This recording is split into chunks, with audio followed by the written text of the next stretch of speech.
Hey guys, welcome back to another tutorial video. So in today's video, I'll show you how to use Claude AI to improve your productivity in 2026. First, you can use Claude to turn a long piece of information into a short summary. Just paste your text or upload a supported file and ask Claude to highlight the most important points.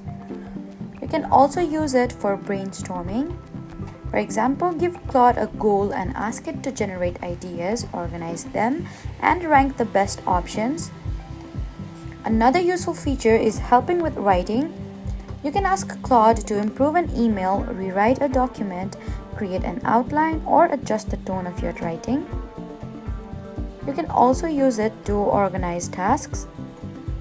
Give Claude your to-do list and ask it to arrange the task by priority and create a simple plan for the day.